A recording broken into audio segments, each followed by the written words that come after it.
It's November the 6th, 1998. The survivors Fannie Hellman Silbershine, Jay Levy, interviewer. We are in Los Angeles, California, USA. It will be in English.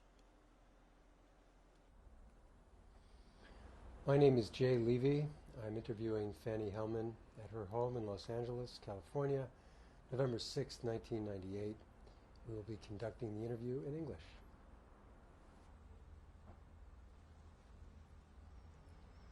Fannie, let's start by telling us your name and spelling it for us, please. Fannie Hellman, Fanny Hellman. And what was your father's name? Actually, we called him Isaac. It was Itzhak, Hebrew name. Itzhak Silbershine. And your mother's name? Was Sonia, Zoniea actually.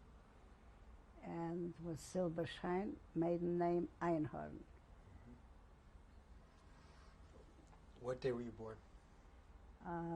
April 22nd, 1923. And where? Zaleszczyki, Poland, Zaleszczyki. Now, I won't ask you to try and spell that. No, because I can't even do it. I have to write it. But it's pronounced Zaleszczyki. Zaleszczyki. Right. Can you describe that place for me? Tell me what that place was like. Well, it was a very nice place. We had grapes growing there. It was very warm.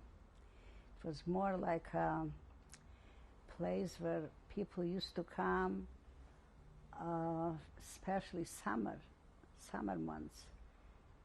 It used to be called Polski Meran, Zaleszczyki. Meran, I suppose, is a place where it's very warm. I don't know what country Meran is, but that was referred to Zaleszczyki. And they had, not only they had grapes growing, they had melons, a whole plantation of melons right there. Can I just scratch my nose? Oh. And it was a fairly very clean city. 5,000 Jewish people lived there, which was a lot,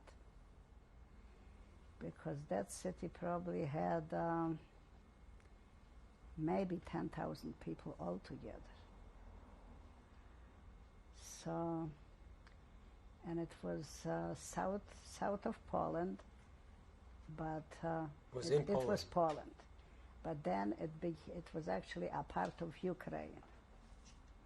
But when I was born, I had no idea it was Poland, because we spoke Polish.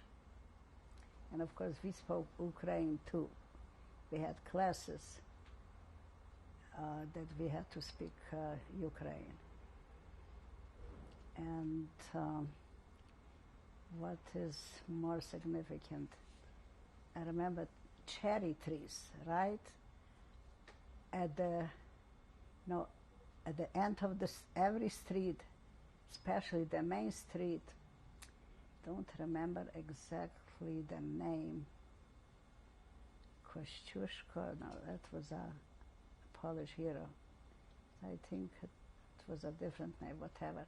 They had cherries, beautiful white, these Queen Anne cherries growing, and they used to sell them in season. That was my favorite season, when I could get cherries. And I still love cherries, till today. But right there, you just, I couldn't reach them, of course, I couldn't get them. But, it belonged to the city. But I guess somebody would buy it and had people take these cherries down. And these were my fond memories. I was eating cherries. I was actually there with my great-grandmother, attending. I went to, from 4th grade till 7th grade. Then I started teacher college there. Well, what are some of your very earliest memories about your home? Well, I remember, somehow I only remember my great-grandmother. Don't remember much of my, it was a small village where my parents lived. And I know the school was very far. It was only 4 grades, and I had to walk. And winter time, I was so bundled up, I would walk in at the class, and I looked almost frozen. Because, from breathing, and, the frost was all around my face. But these were good times, actually. I didn't have friends because maybe 2 Gentile friends. There were no Jewish people living there. Of course, that's why I liked to stay with my great-grandmother. I had friends, there were a lot of Jewish people, even non-Jewish people, Polish people, very nice people. What do you remember about your parents? My parents, not really that much in that city, in that village, because they didn't live in the city. My father was a hard worker, and they used to have, they used to have a cow. Everybody was attached to that cow. The cow was gray, and we used to call her Shiva. Shiva means gray in Polish. And somehow my mother had a centrifuge, something like that, and she used to make cheeses and butter, but it was too much for us to eat, so she used to sell it. I remember just the taste of that sour cream or cheese. I will never taste anything like this in my life. It can be done, impossible. How many brothers and sisters did you have? I had 1 brother and 1 sister. What were their names and where were you? My brother is still alive. His name is Saul. My sister was Judith. She was 2 or 3 years younger. I was the oldest. And I was always keeping, peace between these 2 because they were killing each other. My brother and my sister. It was impossible to leave them together. So I was always sitting next and just watching them doing their homework. Well, I had a lot of responsibilities. The oldest child had a lot of responsibilities. I was in charge of cleaning, in charge of sewing, but cooking I was lucky because my sister loved to cook. So she was very young. She liked to get into the kitchen and cook or help my mother cook. So that was taken off. So my mother used to tell me later on, I don't know what will happen to you. You'll get married, you won't know how to cook. But somehow I managed. So you stayed, you said, with your great-grandmother? Yes. Through, let me see, 4th grade till 7th. And then I had another 2 years of teacher college. But actually I finished teacher college when the Russian came, because there was no time. During the time, you stayed pretty much with your great-grandmother the whole time? With my great-grandma. Yeah. Did you see your parents much during this time? Yeah, I used to come home every few weeks, or else they would come to see me. Yeah, I saw them often. How far away did you live from them? It was probably, I'll think about it, like from here to Burbank. It wasn't farther, but it was a big deal to get there because we had to have a horse and buggy. We couldn't walk. We could walk. It was a long walk. Try to get to Burbank walking. That's far. Maybe it was even closer than Burbank, probably. Did your brother and sister live with you also with your great-grandmother? Yes, all the time. But then, you know, I think both of them got two great-grandmas too, because they didn't have too much schooling there, so they had to start their schooling in the city. But somehow, let me see, she died. While all that was going on, she was already, I think, 96 when she died. So we still stayed in that city, but with different people. My mother used to pay for, she used to rent a room for us, and we would get some care from, well, I was mostly in charge of these two, but, you know, I was still a young kid, so somebody would take care of us. Now, why were you not staying with your parents? Because we didn't have the school. That was the main reason. And my father said, no, they can't stay in the village because they won't know a thing, and I want them to know more than I know. This was his saying, always. Now, so we couldn't stay with our parents. So Zaleszczyki was where the school was and where your great-grandmother was? That's right. So what is the name of the village where your parents were? That was probably Grudek.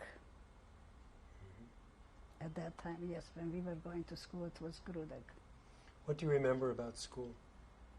Oh, I had good memories about school. I was a very good student. And in the beginning, they really gave me a hard time because I came from a village and I was Jewish. I had two things wrong. So they were trying to discriminate me. But then the teacher would take me in front of the class and said, you better read them a story so they'll be sitting and listening to you. And I did. She said, aren't you ashamed? She came from a small school, and her parents speak Jewish, and take a look how she speaks Polish and how she reads. So then they gave me, it changed. They used to come to me with, you know, I had to help them out with homework and things like that. Now, I thought you said this town had 5,000 Jewish people. Yes. Right? But there was still discrimination going on. Oh, yes, it always. Before the war, too? Yes, that was the first thing. Aren't you ashamed? Oh, I remember when I told you that I made a composition that got an award, and the teacher went out and said, aren't you ashamed that a Jewish Żydóweczka dostała? Żydóweczka, that means a Jewish child got that award and not one of you. This is what I was getting for being good. And if I would be bad, I would be getting it too, apparently. Well, it was a lot of discrimination against Jews. Now, how many children would you say were in your classes? Probably 30, at least 30. And how many of those would have been Jewish, maybe? I would say 12 or 15. It was because there was a lot of Jewish people there. So we were sometimes half and half. So then when my sister started going to school, she had it easier because I was helping her. And I told her, don't be afraid, just do what I was doing. Don't even think about it. When they tell you, oh, you don't know because you are Jewish, or you don't know because you are from a little village, just don't listen to them. So I was her mentor already. Did you practice Jewish life at home? Do you remember observing the Sabbath or anything? Oh, like yeah, that was always very, very primary. Sabbath, every holiday.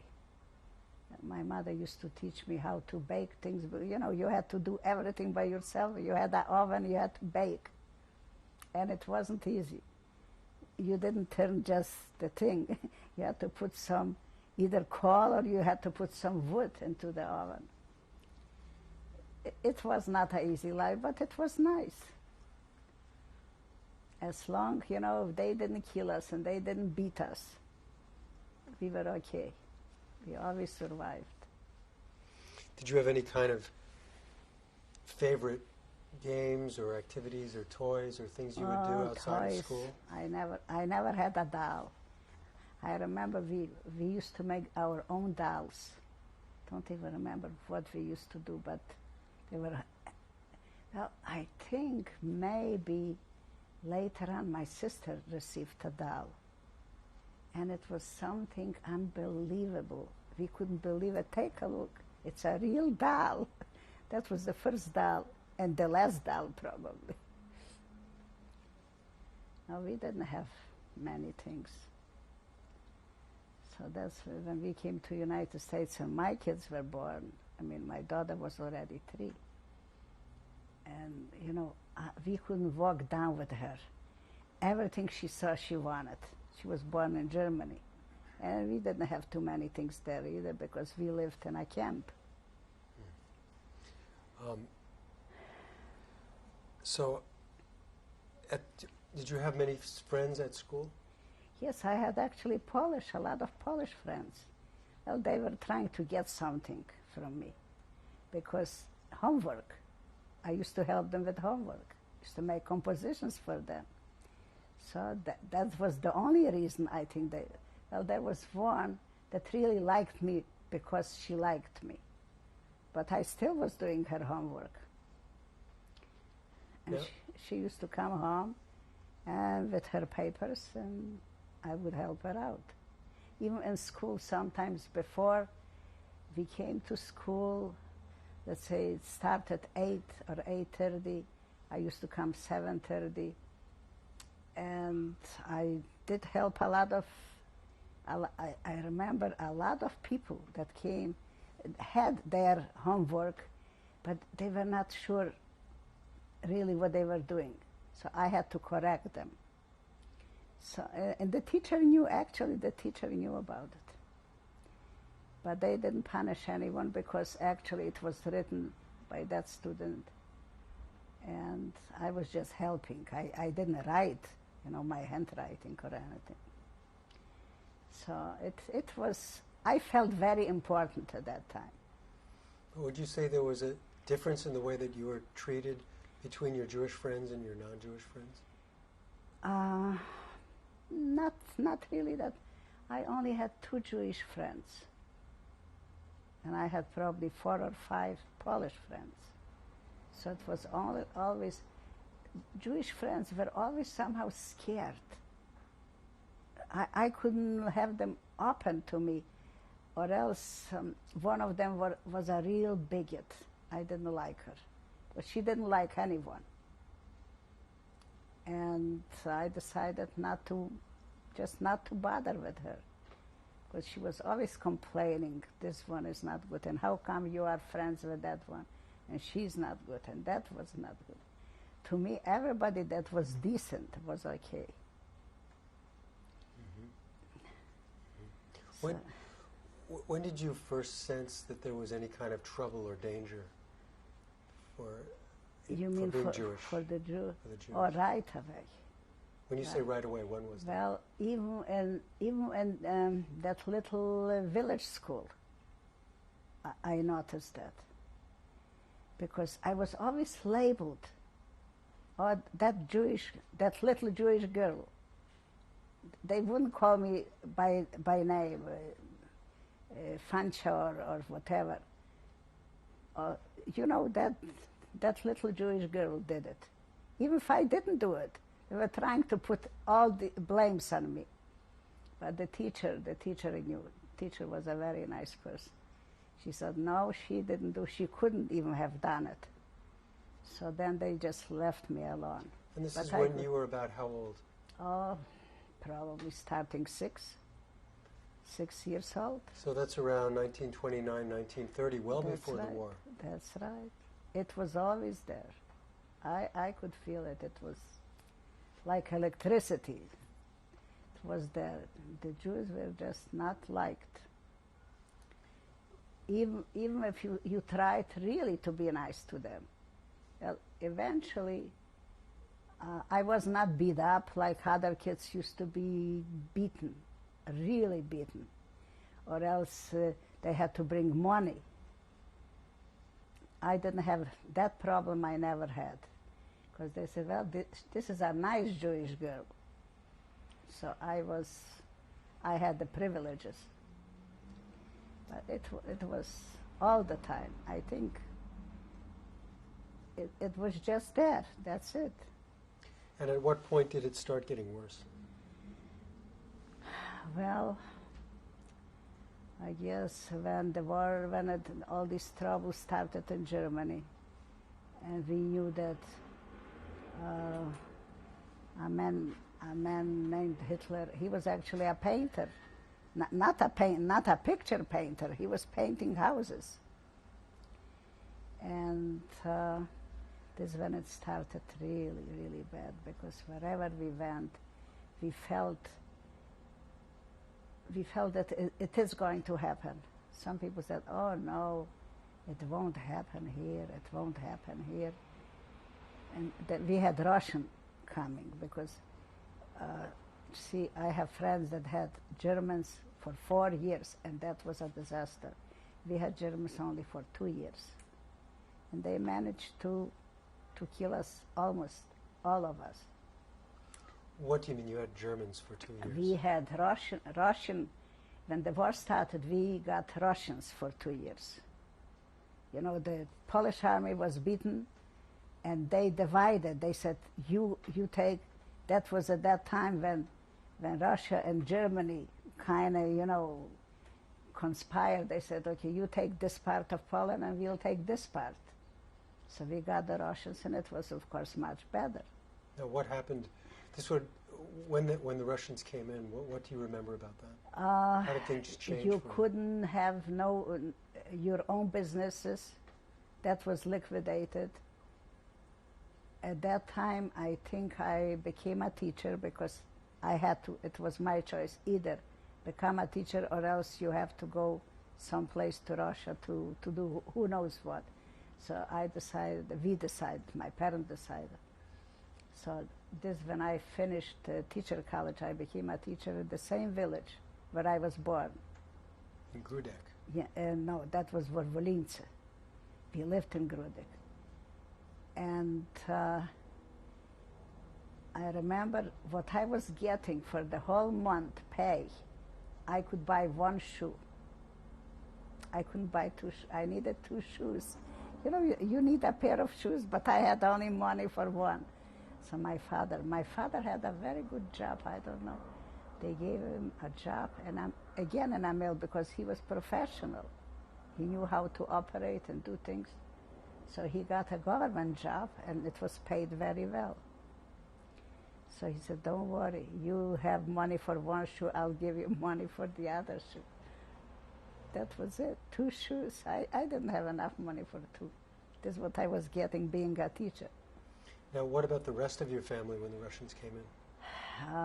Well, the kids were going to school in the same city, and well, that was Tluste already. The city was Tluste. It was, like I told you, one thing very close from the other. So they both were going to school, and that was it. I mean, everybody was doing the best, but you couldn't even tell somebody, you have your own business, they would take the business from you right away. But it was still okay. That was still better than when the Germans came. So were you mistreated at all by the Russians? Not really, no. Not really. We had difficulties sometimes in obtaining things, like, you know, getting a new dress or just buying some material to sew a dress. But eventually we had some ways, there were ways that we could, you know, there was enough food to eat. The stores were run by government people, but you could get it, and it wasn't too expensive. No, it wasn't too bad with the Russians. Did you hear about what was going on with the Jews in Germany? Of course. We couldn't believe it. But we had some relatives, and we knew already at one point that all these relatives are dead. We started, like all these camps, the death camps and things. And still no one believed. People here in the United States, when I read that, no one believed it, that something like that really can happen. We couldn't believe we were right there next to it. But when the Germans came, then we believed in everything already. And what do you remember about that when the Germans first came? Well, see, we were still fortunate because other people wound up right away in these death camps. But it was just about as bad because we never knew when they'll come and when they'll kill us. They used to come at night or very early in the morning. So we used to, whoever we could get a shower or whatever, we would get dressed for the night, never undressed. You got dressed, you had your bundle with a few things that belonged to you. And my father used to say, okay, now we have everything. If anything happens, we are running because we lived close to fields. So we just got inside the fields and we were running so there was a forest close by too. So it was always running and hiding and hiding and running. Now, were you with your parents at this time, or with your great-grandmother? No, my grandma wasn't alive anymore. She died before all that started. She was lucky. So you went back home to stay with your parents? I went back from Zaleszczyki, went back to Tluste. And this is where my parents were already at that time. You were with them when the Russians were there too? Oh, yeah. I was with them, and I was with them when the German came. And your brother and sister, you were all together? Well, my sister was killed because she decided, not that she decided. My father used to say, everybody has to try to help themselves. So when we are running away, let's not run together. Let's run different places, so maybe somebody will be alive. Because we run, and all of us will run into the same place, then we'll be all killed. And he was right, actually. And we had a bunker made in the house. We hid, I think, about 2 times that we were hiding there. For how long did you hide each time? Oh, just a few hours. It would take a few hours. They would kill out people. And then, you came back, but then we went already to the camp. And that was called the Arbeitscamp. It's a work camp, where we worked. We worked, and then they would come and they would kill us. And then we worked again, and they would come and kill us. It was always a threat. We're going to stop and change the tape.